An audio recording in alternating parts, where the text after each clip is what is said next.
tuvimos en la inauguración una puesta en valor de los estudiantes de la Facultad de Diseño, una puesta en valor de su trabajo en el área textil con el diseño contemporáneo, rescatando mucho lo que es el saber ancestral en su simbología.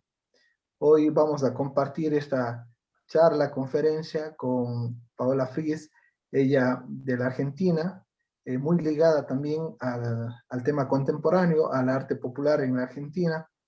En el ámbito de la comunicación también es importante saber cómo desde diferentes perspectivas podemos ir sumando a este trabajo colaborativo que lo estamos buscando, este trabajo colaborativo que es sumamente importante y que es necesario encontrar finalmente un destino común que ya viene dándose en Cuenca desde hace más de 3 décadas entre la Facultad de Diseño de la Universidad de la SUAY y el CIDAP, aglutinando todos estos saberes ancestrales con las propuestas de innovación en el diseño. Paola, muchísimas gracias por haber aceptado esta invitación que hace el CIDAP. Nosotros nos sentimos muy honrados y expectativos por esta participación de ustedes, que además nos va a llevar a un contexto diferente de nuestro territorio, el contexto en el que la Argentina se está moviendo dentro del diseño contemporáneo, de la artesanía contemporánea.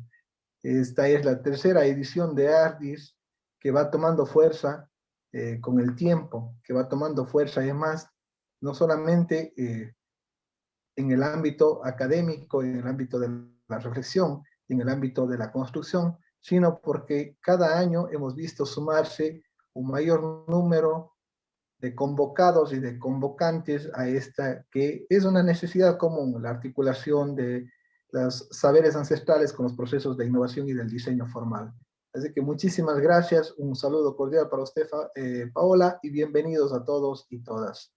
Gracias. Buenas tardes con todas y con todos. Me uno a las palabras de mis compañeros Jonathan y Fausto. Bienvenida, Paola, realmente es un gusto tenerte aquí en este espacio. Y claro, abordar el tema de la neoartesanía desde otra mirada, ¿no? Desde la mirada del museo y de todo el trabajo que ustedes han hecho durante estos años que tiene el Museo de Artes Populares de Buenos Aires. Voy a continuación a leer una biografía resumida de Paola y después iniciaremos la charla con la exposición de nuestra invitada. Paola es licenciada en Comunicación Social con orientación en Planificación Institucional, especializada en la divulgación y gestión del patrimonio cultural. Es coordinadora del área de Comunicación y Promoción Artesanal del Museo de Arte Popular José Hernández, del Ministerio de Cultura de la Ciudad de Buenos Aires. Es docente en talleres de formación de teoría de la comunicación en la Escuela Nacional de Museología del Ministerio de Cultura de la Nación.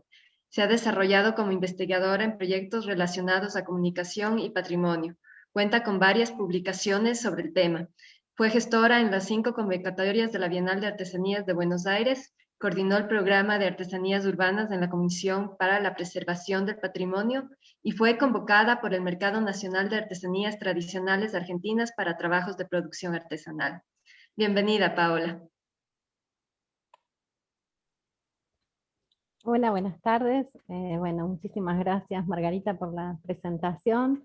Muchas gracias, Fausto. Estoy muy contenta de formar parte de Ardis, de esta semana de la artesanía y el diseño. Agradezco muchísimo la invitación y también la presencia de todos ustedes. Agradezco la presencia de mi equipo del museo, que está también, de mis compañeros, de los artesanos que me dijeron que se habían inscrito y que iban a estar.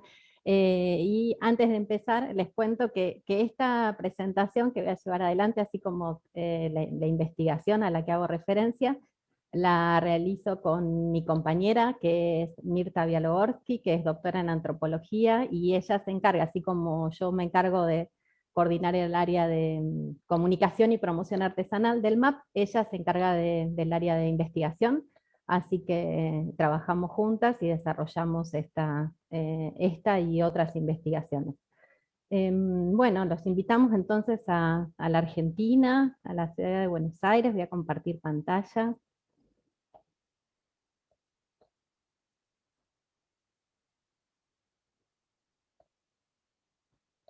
¿Se ve? ¿Bien? ¿Sí? Bueno, bárbaro. Les decía, los invito entonces a Argentina, a la ciudad de Buenos Aires, y a un museo, que es el museo donde trabajo, que es el MAP, el Museo de Arte Popular José Hernández, que tiene un patrimonio constituido por arte popular, y dentro del arte, de las distintas manifestaciones del arte popular, focaliza su gestión y es protagonista dentro de las colecciones del museo la artesanía. Ya sea tiene artesanías tradicionales, artesanías contemporáneas, representativas de distintas especialidades. Tiene producciones desde el siglo XIX, siglo XX y siglo XXI, tanto de origen urbano como rural, con piezas que tienen distintos usos, que tuvieron usos utilitarios, ceremoniales, simbólicos, hechas con diferentes técnicas, en diferentes rubros, especialidades y con diferentes materiales, y son tanto de comunidades de pueblos originarios, como mestizos, criollos, de pueblos de inmigrantes españoles, italianos, franceses, sus descendientes, y también de artesanos urbanos contemporáneos, y han recibido a lo largo del tiempo diferentes denominaciones, como artesanías folclóricas, cultura popular, arte popular, arte popular tradicional, artesanías tradicionales, de acuerdo a las distintas cosmovisiones y a las distintas interpretaciones acerca del campo artesanal, que es algo de lo que vamos a hablar hoy.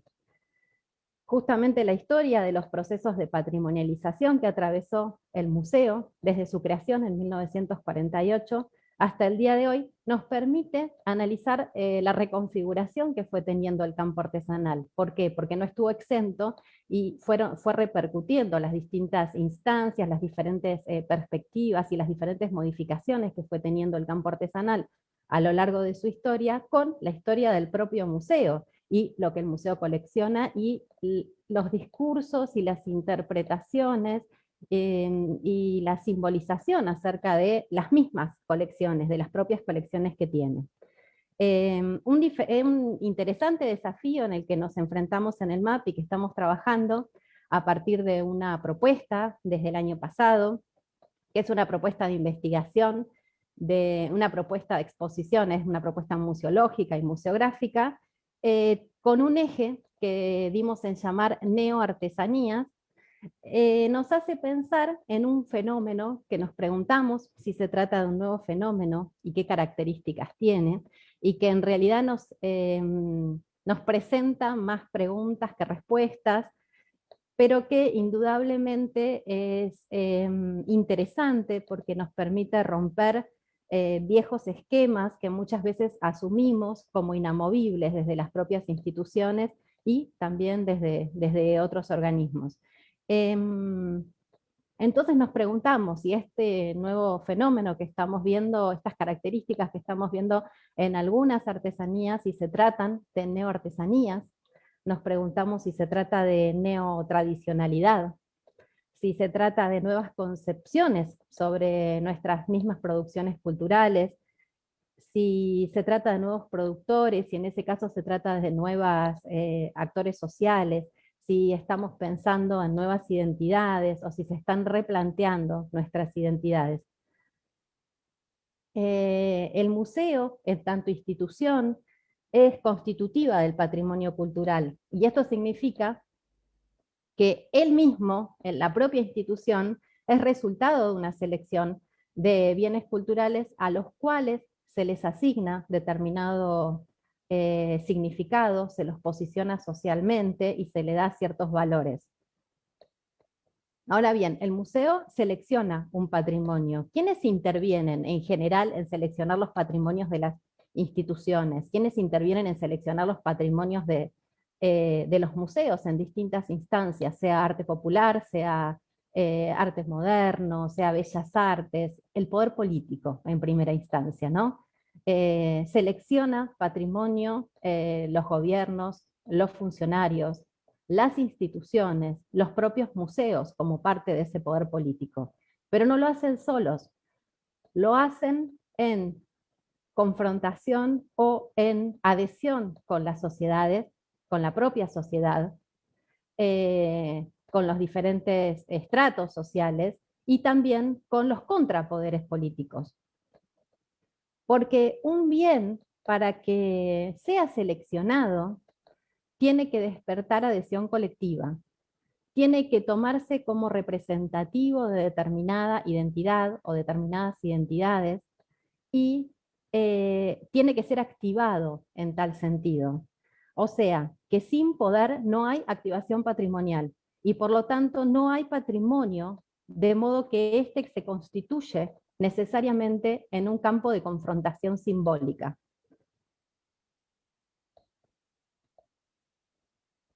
El MAP, entonces, en particular, ¿cómo selecciona su patrimonio?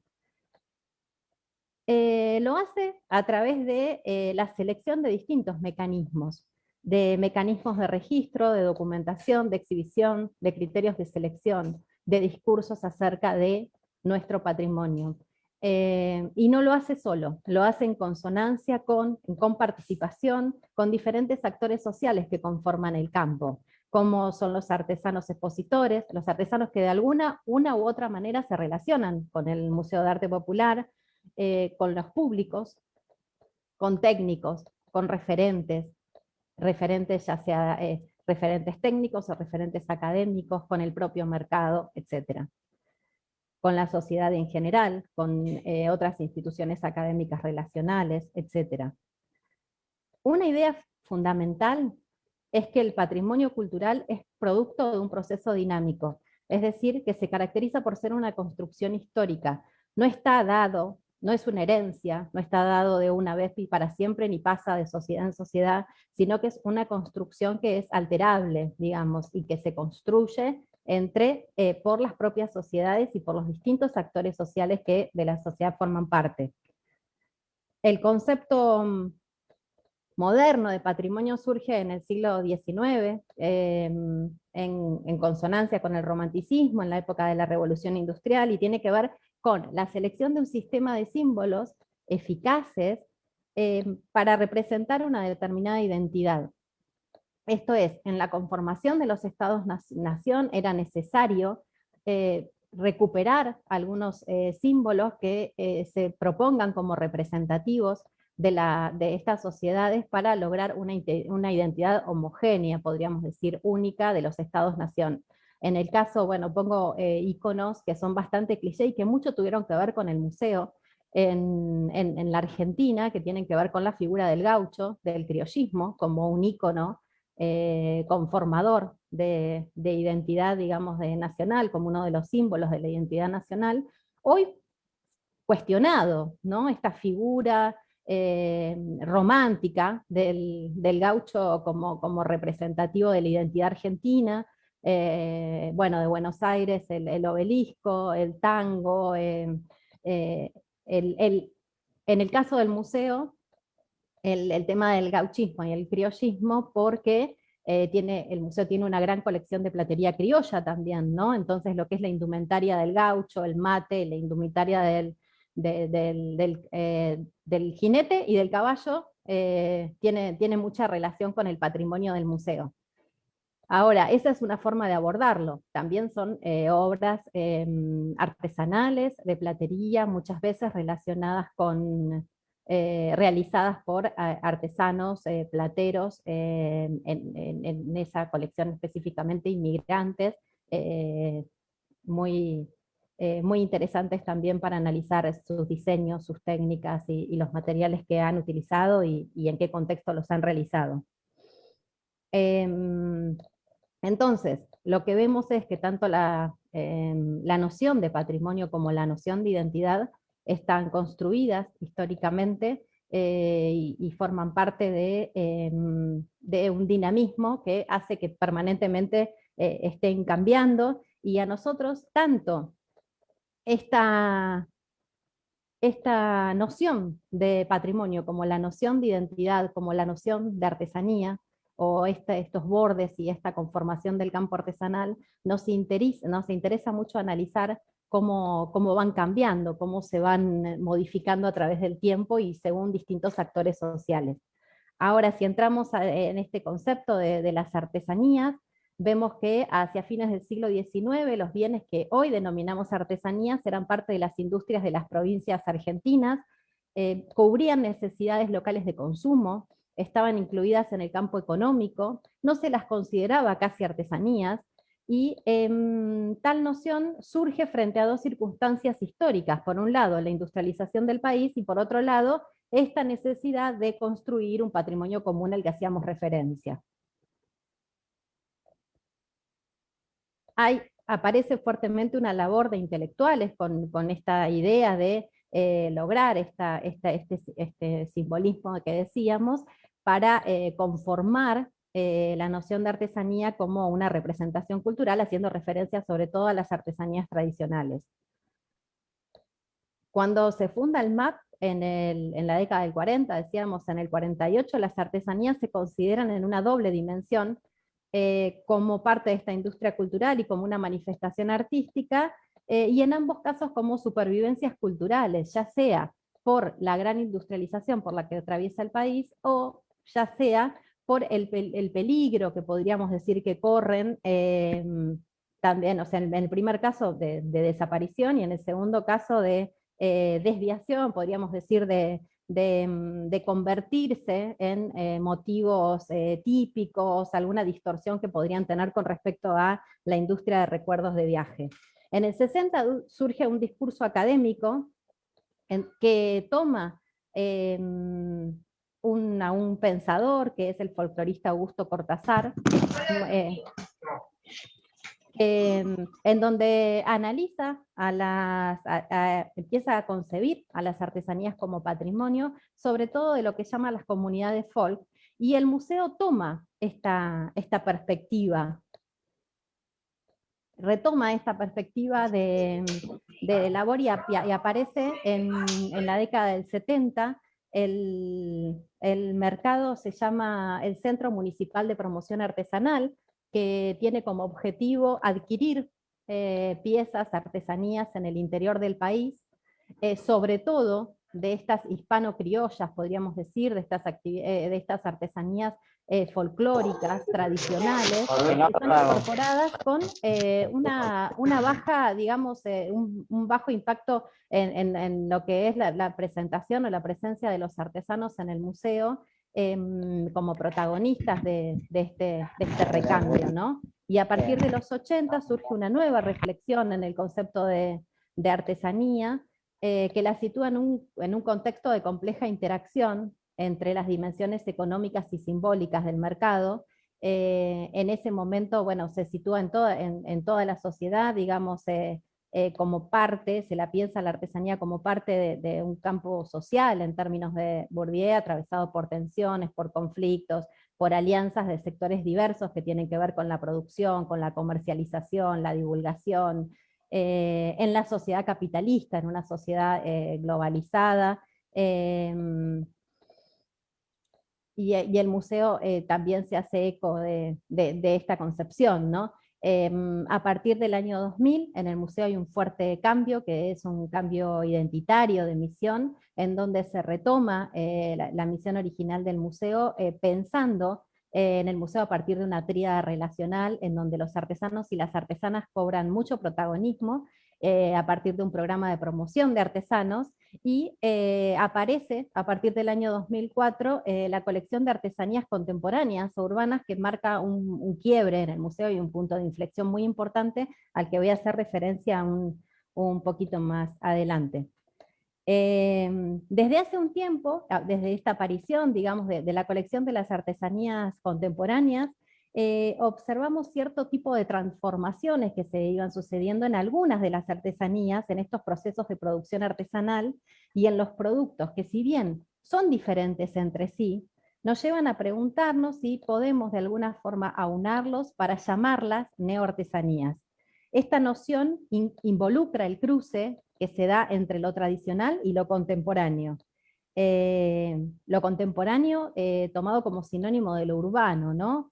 En el campo del diseño y de la tecnología, aborda la problemática de la sustentabilidad y muestra un trabajo colaborativo entre artesanos, entre comunidades de artesanos, entre diseñadores, técnicos y otros profesionales. Lejos de definir una categoría, nos interesa captar las distintas dimensiones que presenta la neoartesanía como parte de un fenómeno social más abarcativo, como es el campo artesanal, en este actual contexto que decíamos de capitalismo y de globalización. El campo artesanal para nosotras está constituido por un conjunto de prácticas y de representaciones culturales específicas sobre el oficio, el trabajo, el arte, las tradiciones culturales, y distintos actores sociales que forman parte de este campo artesanal, sea de las poblaciones rurales, de las comunidades de pueblos originarios, de los trabajadores de los oficios urbanos.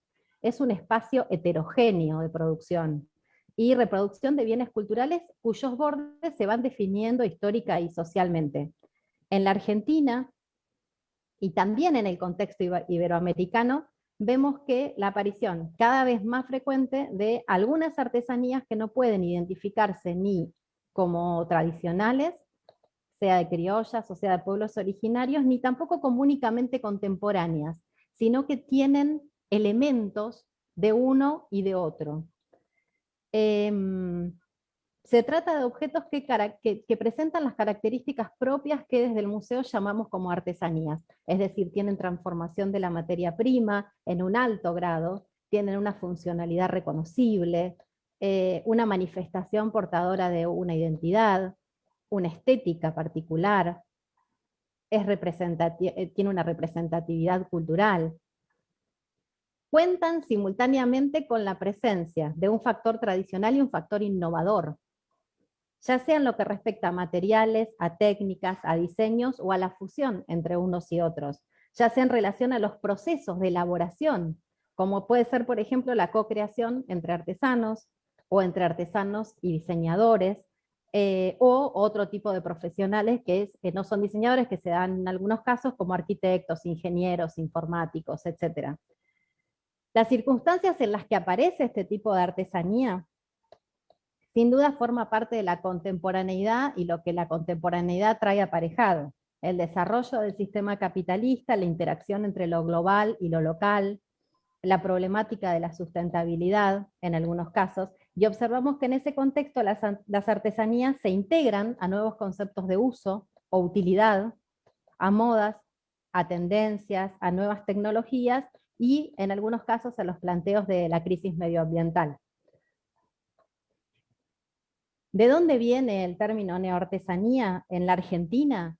Fue utilizado, como ya nombramos, Augusto Raúl Cortázar, en la década del 70, en el mismo artículo al que hacíamos referencia antes, para referirse a aquellas producciones elaboradas en el ámbito urbano o cosmopolita, a diferencia de las artesanías tradicionales. También se las denomina urbanas o contemporáneas, como objetos útiles y bellos que recurren a la tecnología moderna, y a principios estéticos de tendencia universal o académico, y en donde se destaca una creatividad individual o una originalidad del estilo. Esto que corresponde a las artesanías urbanas y contemporáneas es la relación que realizamos nosotros también para empezar a cuestionarnos en el museo. Empezamos a pensar entonces en las neoartesanías con un factor tradicional más un factor contemporáneo, y llamamos factores porque no nos referimos exclusivamente a los materiales, ni tampoco nos referimos a las técnicas. Puede ser un material tradicional, una técnica tradicional, y la unión entre ambos puede ser moderna. Puede ser un material moderno con una técnica tradicional. Puede ser el proceso, lo innovador. Siempre hay un factor innovador y un factor tradicional. El germen, nosotros para empezar a pensar en esto, en el museo se empieza a plantear, como decíamos, a partir del año 2000, a partir del año específicamente 2003 se crea el programa de artesanías urbanas, en el museo, en donde, forma parte del Museo de Arte Popular José Hernández y se hace conjuntamente con la Comisión para la Preservación del Patrimonio Histórico-Cultural de la Ciudad de Buenos Aires, en donde a partir de la creación de este programa de artesanías urbanas se proponen algunos objetivos, como la formación de públicos sensibles, y que puedan discernir las diferentes especialidades, las diferentes tradiciones artesanales, y dentro de las urbanas también, que puedan discernir además entre artesanías y o sea, qué características tiene que tener una artesanía para ser valorada como tal, etcétera, a partir del cual también se hicieron estudios de público de tipo cualitativo, para poder analizar los discursos de los públicos y poder trabajar en consonancia. También se llevó adelante un relevamiento de todos los artesanos, en principio de la ciudad de Buenos Aires y después de distintos lugares a través de una página web de otros artesanos, y algo muy importante es que se empezó a conformar una colección de artesanías urbanas en el museo. Lo que fue un punto de inflexión muy importante, que hasta ese momento veníamos trabajando solo con artesanías tradicionales. Antes se hicieron algunas exposiciones y demás, esto se iba chequeando también en el público, a ver qué tipo de repercusiones tenía, y esta colección se conformó a partir de un concurso que se hizo, que se llamó Bienal de Artesanías de Buenos Aires, en donde participaban artesanos contemporáneos de todo el país, que comercializaran sus piezas de una u otra manera en la ciudad de Buenos Aires. Se realizaron 5 convocatorias del 2003 al 2013, y así es como se conformó esta colección, en donde algunas piezas presentaban ciertas características que ahora les voy a mostrar y que nos permitían empezar a pensar en estas asociaciones que decíamos entre lo innovador y lo tradicional, que de por sí se presentan en las artesanías contemporáneas, pero que en estos ejemplos que vamos a dar se presentan de una forma diferente, digamos. La primera obra que les muestro es un mate moderno. Está realizado en metal y madera, es una obra de fusión de madera y metal, es un mate geométrico con bombilla, ganó en la primera Bienal, por lo cual es colección del Museo de Arte Popular, fue una obra de adquisición en 2005, y es una obra emblemática para nosotros porque da lugar a reflexiones. Por el caso de que es una obra moderna y de fusión, nosotros ya teníamos muchos mates que eran muy tradicionales, por lo cual este es un mate que rompe este estereotipo en alguna manera. El tema de la fusión también, pero sobre todo es un mate que resultó de un trabajo colaborativo entre un artesano, joyero, que es Juan Manuel Malgrim, y un diseñador, Hugo Ambrosio. Esta asociación, disociación entre el diseñador y el ejecutor de la obra resultó novedosa en el museo, fue un punto de quiebre, en tanto hasta ese momento se pensaba como todo el proceso artesanal como exclusivo del artesano, ¿no? O del artesano. En el segundo caso vemos una pulsera que está realizada por Lilia Breiter, también es premio de adquisición de la segunda Bienal de Artesanías en el rubro orfebrería. Lilia Breiter es ingeniera electrónica y especialista en joyería textil, y lo novedoso en este caso de su pulsera es que está realizada a partir de un telar tradicional precolombino. Y está creado este telar especialmente por la artesana para realizar este trabajo con metales nobles. La especificidad en este caso está dada por la adaptación de una herramienta para otro tipo de materiales y con otros resultados, digamos, ¿no? La artesana no teje telas en telar manual para indumentaria, no hace ropa de cama, no trabaja, digamos, el telar ni en formato tradicional ni en formato moderno, lo que sería una artesana tradicional o una contemporánea solamente, sino que teje en un telar tradicional adaptado, metal, para realizar joyería. En la tercera Bienal obtuvo el premio de adquisición en joyería la obra Reflejos, Un espejo es con estuche de metal y madera, realizado por el artesano que estamos viendo, que es Pablo Flores, que fusiona técnicas y materiales. A él lo traemos a la presentación por lo que él nos contó cuando nosotros lo entrevistamos, cuando obtuvo el premio, y es que en donde, bueno, como ustedes están viendo, él nos dice que desde el 97 empezó a desandar el trabajo artesanal y a investigar técnicas y materiales. En el 2006 empezó a incursionar con la madera, que incluyó diferentes tipos de metales, y que se encontraba, como se encontró para presentarse en la Bienal, en que prefería definirse por un rubro porque se encontraba ante la situación de no saber en qué rubro podía vender determinadas piezas. Lo mismo les pasa también en una feria o en otras situaciones, ¿no? En general es convocatoria a concursos o fiscalización para ferias. Y una compañera le dijo, bueno, vos hacés la pieza y el rubro después se encuentra, y él entonces dice que empezó a conocer, a incluir más materiales y a trabajar con más diseños sin reprimir el sentido creativo de las piezas, lo cual antes hacía.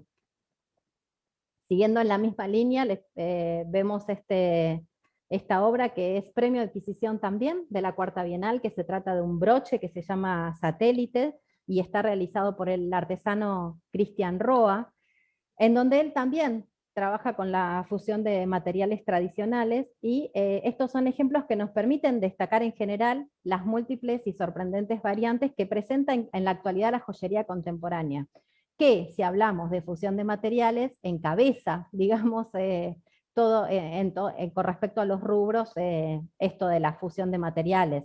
En muchos casos, este trabajo con materiales alternativos vino de la mano del alto precio, digamos, de la platería o de otros metales preciosos que son muy difíciles de adquirir para trabajar, y el costo que después se carga sobre la pieza y que se pueda comercializar. En otros no, en otros las búsquedas fueron otras. El otro día escuchaba a una joyera excelente que se llama Mabel Pena, en donde ella contaba también en una charla que en la joyería argentina hubo un punto de inflexión en 2013 con respecto a la joyería contemporánea, que fue cuando los invitaron en el CESEBA a hacer una exposición. Otros joyeros justamente invitaron a un conjunto de joyeros a armar una exposición con una consigna. La muestra se llamó Tema Pendiente, y la consigna era justamente hacer una muestra colectiva de joyería contemporánea, en donde la injerencia del metal sea mínima o nula. Lo cual fue como un gran despertar, dice ella, dice, muchos joyeros hicieron un clic a partir de esto, y empezar a utilizar muchísimos otros materiales que hasta ese momento no utilizaban, y ahora se usan materiales de lo más impensados en la joyería contemporánea. De hecho, Mabel Pena justamente trabaja con bolsas que recoge en los ríos del Tigre, que es una localidad que queda acá cerca de la ciudad de Buenos Aires, y realiza unas joyas deslumbrantes a partir de esta utilización, para lo cual pensó en técnicas para trabajar con ese tipo de material, y lo incorpora a los metales también, ¿no? y a su expertise que tiene sobre todo tipo de metales. Así hay muchísimos joyeros que trabajan con un montón de otros materiales, desde plástico, corcho, con un montón de materiales. Ahí tenemos una pequeña cita de Eve Argentieri que dice: así es que junto a los metales clásicos de la joyería se incorporan plásticos, papeles, textiles, privilegiando la intención, el efecto, el deseo generador. Por supuesto que la utilización del plástico en Mabel Pena, recogido de los ríos del Tigre, tiene que ver también con una denuncia política, ¿no? Con una denuncia, o sea, es acerca de una visión acerca de la ecología, de la crisis medioambiental, etcétera, su utilización, ¿no?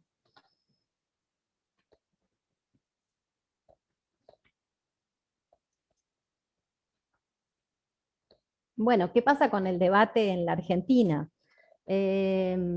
Nosotros vemos que en todos esos casos que estuvimos analizando empezaron a tensarse los bordes del campo, particularmente en términos de los rubros vigentes en determinadas convocatorias, decíamos reglamentos, ferias, y los cruces, así como con nuevos materiales. Y en base a estas tendencias es que nos propusimos desde el museo investigar sobre estas producciones, que eran novedosas en el campo artesanal y que empezamos a mencionar, y que empezaban a mencionar, no solo nosotros, como neoartesanías.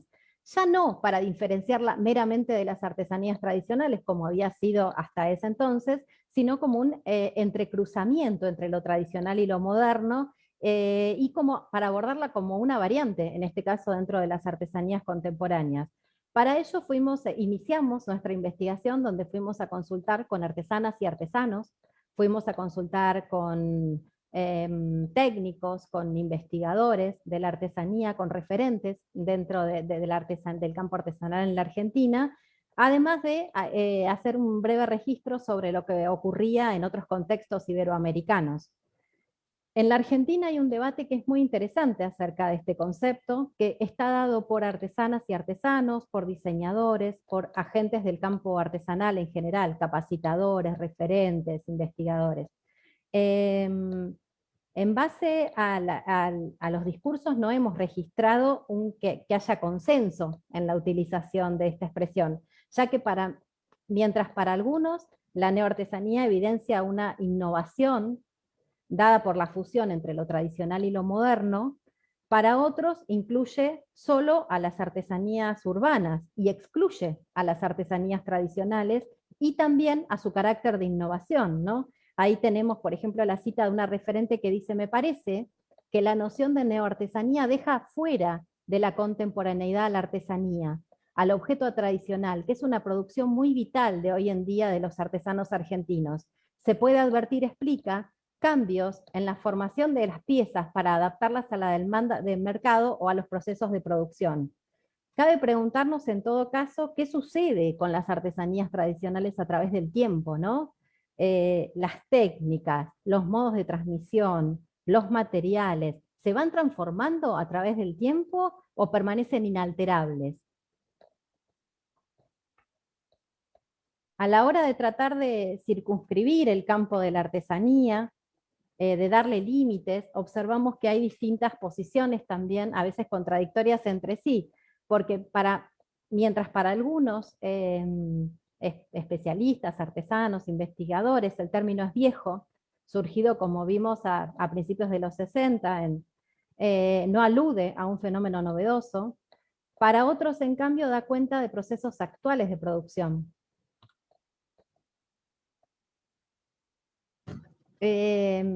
Para algunos expertos la neoartesanía se tiene que definir por el uso de materiales no tradicionales, para otros en cambio por la utilización de las técnicas y las herramientas en el proceso de producción. Consultados los artesanos también tenemos puntos de vista diferentes, conforme a la visión de una artesana textil muy conocida. Nos dice, se trata de un movimiento que no ha alcanzado aún el punto de revolucionar el campo artesanal. Estamos en una transición hacia la neoartesanía. Todavía no producimos neoartesanía. En cambio, otras artesanas nos dicen que ya hoy es un espacio bastante definido, diferente, que ya tiene sus límites, aunque es dinámico y que está en permanente transformación.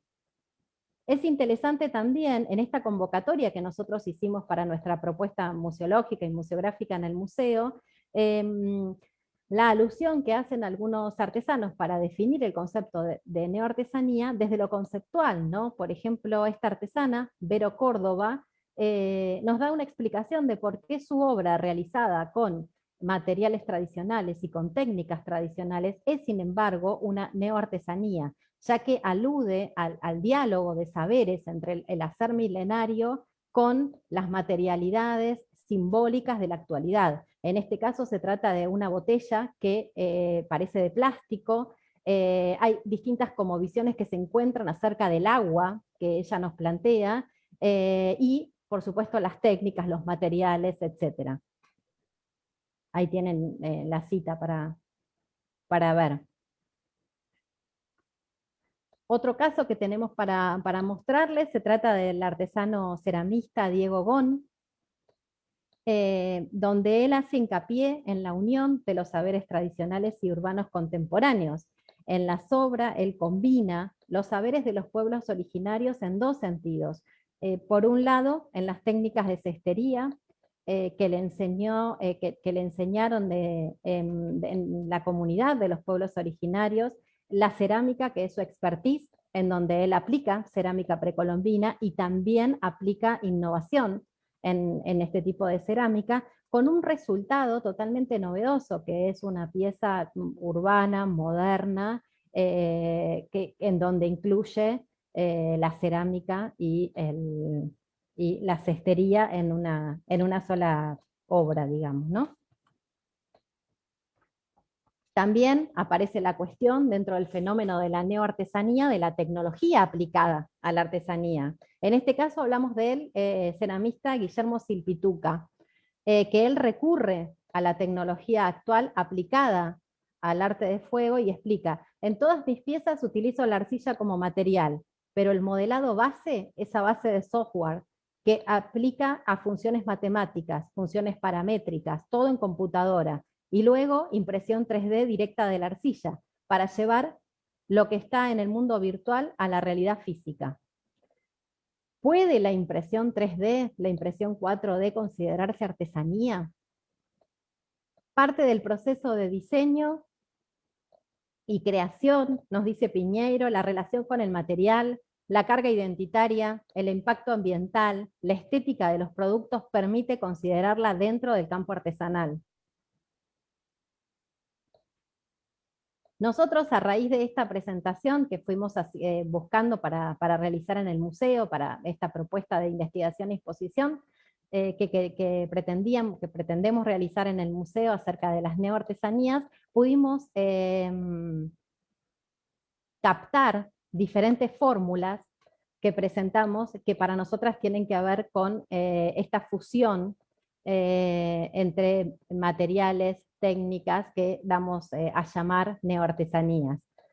Es técnicas y materias primas tradicionales más experimentación morfológica y o topológica híbrida,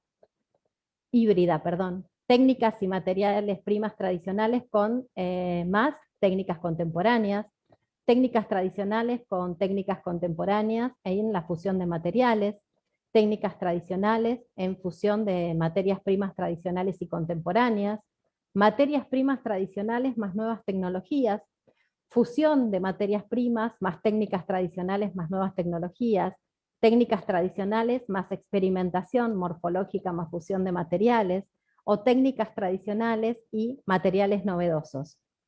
Como puede observarse, la noción de neoartesanía se va construyendo al poner en juego la fusión de materiales y de rubros, la articulación entre lo tradicional y lo moderno, ocupando las nuevas tecnologías un lugar predominante, o importante por lo menos, y a ello hay que agregar los procesos de producción que atañen al artesano como productor, esto es, qué grado de participación, sea parcial, sea total, va a tener el artesano en la producción de las piezas, y al acceso que muchas veces tiene, y al que vamos a hacer referencia ahora, muchas veces dificultoso a las materias primas naturales, o como vamos a ver, a materiales ya procesados.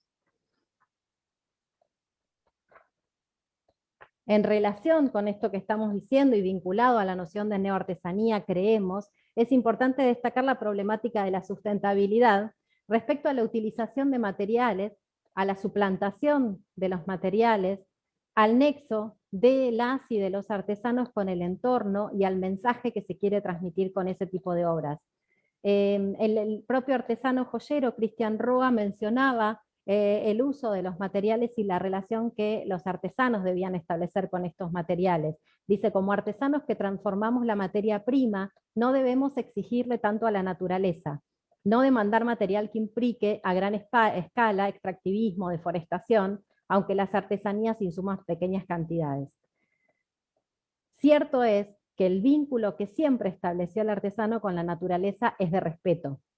Aún si extrae de la misma los materiales, es en pequeña escala, lo que permite siempre al recurso su renovación, además de que la característica general de la artesanía es que, lejos de ser descartable, puede durar por generaciones, sea por su uso o sea por su representatividad cultural.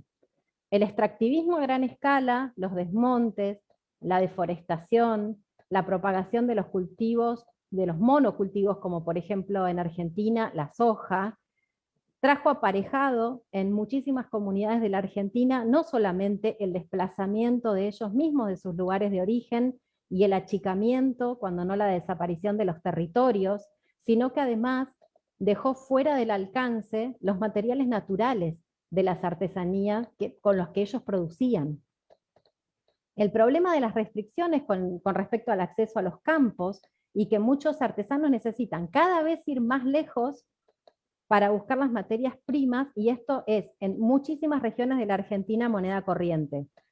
Muchas veces las artesanas y los artesanos tienen que hacer caminatas de muchas horas al día para obtener lo que antes veían desde la ventana de su casa como abundante.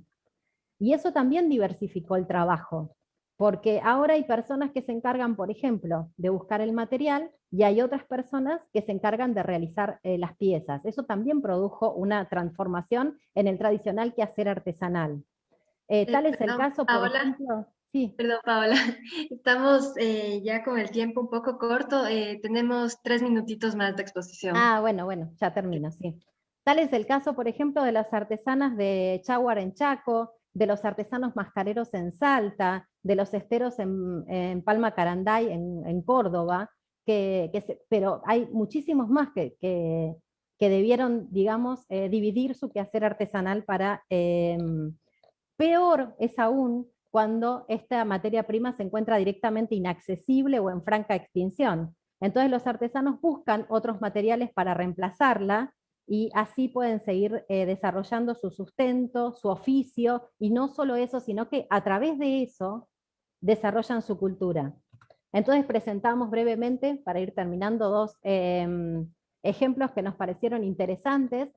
Ambos son el reemplazo de la cestería por el plástico. En el primero lo vemos en la provincia de Córdoba, en Copacabana, y en la provincia de Misiones, en donde en uno y otro caso se propuso, digamos, la utilización de botellas plásticas de PET, en el caso de Córdoba por recolectores a través de una máquina que hila, digamos, el plástico para que puedan trabajarlo, y en una asociación entre recolectores y artesanos esteros que no obtenían fácilmente su material, y en el caso de una comunidad de Misiones a través de un hotel, boutique, en donde los desechos, digamos, las botellas desechadas del hotel, eran insumos de trabajo para los artesanos.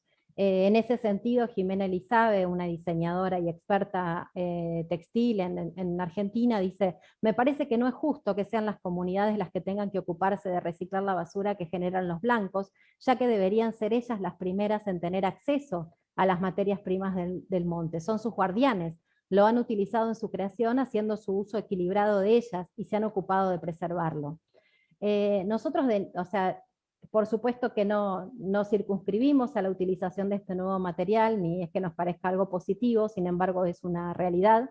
Hay en varias comunidades, pusimos 2 ejemplos, pero hay varias comunidades que están trabajando con estos nuevos materiales, y nos preguntamos si se trata de una neoartesanía en este caso, ¿no? En donde se utilizan técnicas tradicionales, es el caso de la cestería, con nuevos materiales, en este caso estamos hablando del plástico.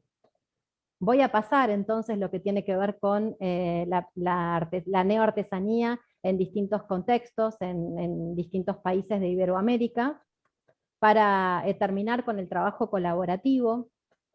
El trabajo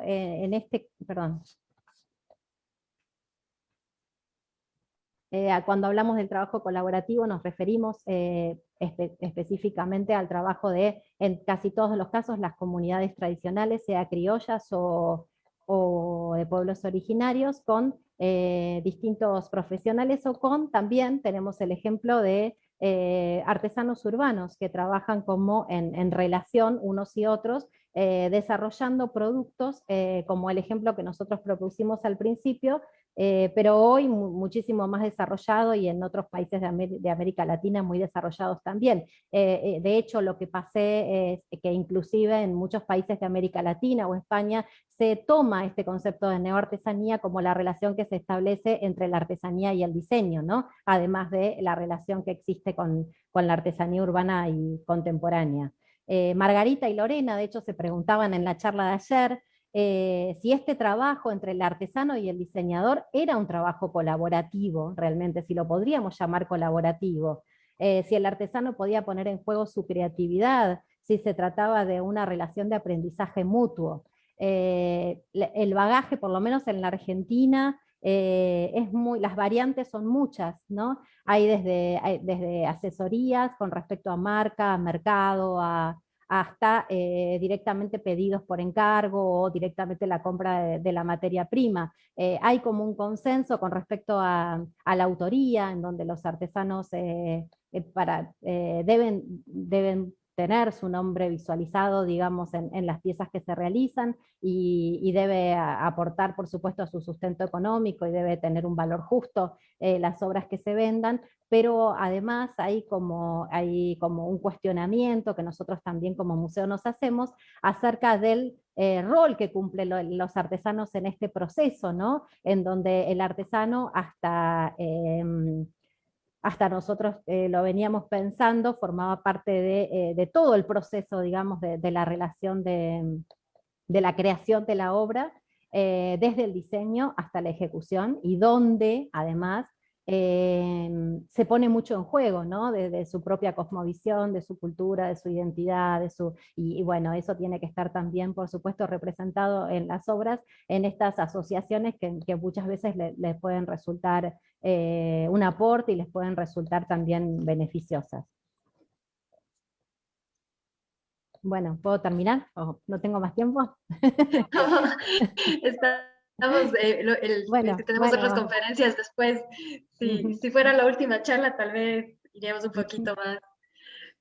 Muchísimas gracias, Paola, por tu brillante exposición y más que nada por poder acercarnos a estas diferentes nociones de la neoartesanía, ¿no? Que es un concepto y un término que se está construyendo todo el tiempo. Justamente por eso es una nueva artesanía. No sé, Lorena, si tenemos alguna pregunta en el chat. Bueno, es más, felicitaciones por la presentación. Invitan a la exposición, sobre todo sobre la investigación que ha realizado Paola y Mirta. Felicitaciones en generales por la presentación, tenemos igual en el chat de Facebook. No sé si alguien quiere hacer alguna pregunta, levantar la mano. Tenemos muy poquito tiempo, pero pueden hacerlo. Parece que no. Paola, ¿quieres dar unas palabras antes del cierre? Bueno, sí, cierro muy brevemente. Creo que este fenómeno de la neoartesanía propone un diálogo entre las tradiciones, entre la innovación, el pasado, el presente, lo local, lo global, que explora nuevas identidades, en donde articula la naturaleza con la tecnología, lo racional, lo emocional, busca un equilibrio entre lo ecológico y la sostenibilidad, y como que en ese sentido me parece súper útil irnos pensando. Se trata de un fenómeno para nosotras que se desarrolla dentro del campo de las artesanías contemporáneas y que se caracteriza por esta fusión, ¿no? Como un objeto portador de estética, de funcionalidad, de simbolismo, en donde convergen los artesanos tradicionales con los artesanos contemporáneos. Y después, bueno, como les decía al principio, como que se nos presentan muchísimas más preguntas que respuestas acerca del fenómeno y la investigación que vamos desarrollando. Sí, bueno, y creo que parte de estas conferencias que se han dado estos días en Ardis y también en los talleres nos lleva a eso, ¿no? A plantearnos la posibilidad de seguir dialogando sobre el tema, a lo mejor a través de mesas técnicas, porque hay mucho de qué hablar sobre esto. Y bueno, Paola, te agradecemos infinitamente, ha sido un honor y un gusto tenerte aquí. Seguiremos participando y seguiremos abriendo estos espacios para que ustedes también, amigas y amigos, sigan participando. Y nuevamente agradecerte, agradecer a todas las instituciones que nos han apoyado, al Consejo Mundial de Artesanías, a la OEI y a la Universidad de la SUAY. Muchísimas gracias por asistir a todas las personas presentes y nos vemos en la siguiente charla que la tenemos en 15 minutos. Muchas gracias. Bueno, muchas gracias y perdón del mal manejo del tiempo. No, para nada. Muchísimas gracias, Paola. Un abrazo fuerte y nuevamente estaremos en contacto porque definitivamente estos puentes a través del continente hay que seguirlos reforzando. Justamente eso es la artesanía. Un abrazo a todas y todos, que tengan una muy buena tarde y esperamos a que nos acompañen en la siguiente charla, que es en 15 minutos. Y quienes no están inscritos, pues lo pueden hacer por Facebook Live. Un abrazo a todos. Un abrazo grande a todos. Gracias, Paola. Felicidades, Paola. Gracias, chao. Gracias, Paola. Chao a todos.